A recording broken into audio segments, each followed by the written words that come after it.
Hi everybody, welcome back to the Room.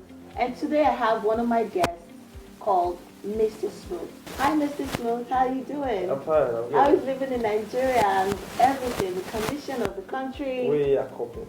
Okay, so Coping. how are you coping? Just give me a little inch of how you're coping.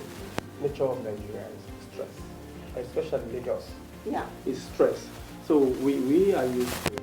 We have build up We immunity. need to understand. Yeah. So whether you like it or not, you must pass through it. Stress from the government, personal stress from your family, your state, or your environment. Yeah. So we are coping with it. That's one thing that I actually think about every day because we have our own personal problems. So how do we actually look into ourselves and break these generational curses and move forward and also still be dealing with the condition of the country? It boils down to the individual. Understand? When you understand the environment, you put it up to your own personal problem. Can I merge my problem with this environment? There's a problem that you take it outside this country to another country. It will be a problem again. No. For example, problem of housing or getting a car. In the US, you can own a car without paying full payment. Yeah. I think I understand that. Yeah. Even housing, there's a mortgage system over Yeah. there. But here in Nigeria, it's a problem. Yeah. And that problem now becomes a prayer point for people. Yeah. God, I need my house. So if government had provided all those things in their system, that you are going on, once you are 18, you will be deducting, if you're working, I'll be removing a percentage from your, so you can get a house where you're going to stay. It will not be a problem. And it will not be a prayer point. All this thing that he just said is something we've heard before, but we must keep talking about it. Nobody can shut our voice. Nobody can kill us. We must keep talking about these things, right? Because there's no solution yet. There's still no solution. Even after, there's still no solution. But we must keep talking. So tomorrow, 10 years back, I'm going to look at my life. He's going to look at his life and say, I tried, I spoke out, and I tried to do something. This is all we can do. We are not, even if, because the load is not only on the leaders. This is our actual job to talk, to speak out our experiences. Keep talking. Even if you've heard it before, we're going to say it again. And the question is, for how long are we going to keep talking about the problem? Until they hear us. Do you remember that our fathers talked about the problem? Fathers? Our fathers. Our fathers. When we were young, they were talking about Nigeria. My father didn't talk about anything. Nigeria problem. My father didn't. Maybe your father was enjoying Nigeria, benefit. Well, he had more money back then than now. So Oh. he didn't talk about Nigeria. Wow. I was there. He didn't talk about Nigeria.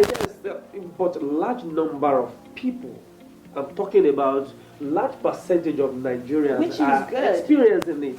So when we are young, they say Nigeria go better, Nigeria will this. But till now, they're still saying, We're going worse. Back 10 years ago, we were better than this. 10 years ago, I remember. 10 years ago, Nigeria was better than this.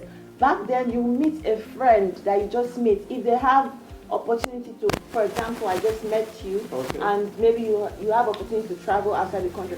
I'll do everything to make sure. Yes. But now, I'll be jealous of you. because you don't want me to be there. Yes, I'll be hating Yes. on you. Do you know the worst part? Some people would We're travel. getting worse, and this boils down to what? Because there are no plans for us that are here.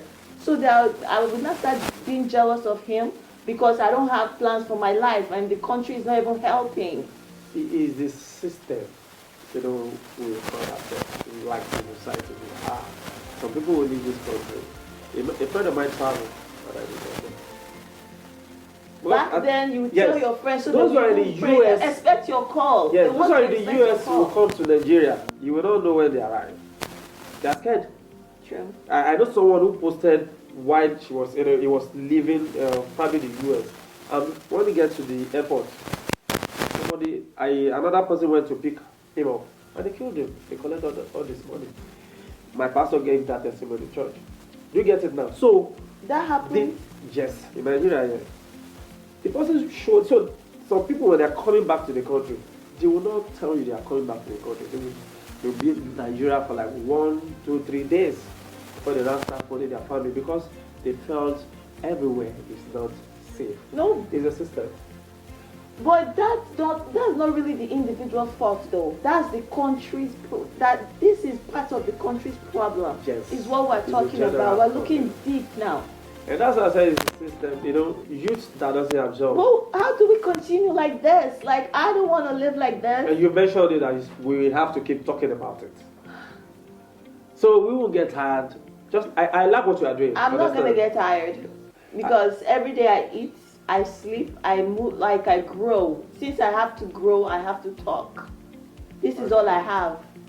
I don't have Exactly. money. I don't have money to reduce the Fuel. fuel or the light tariff.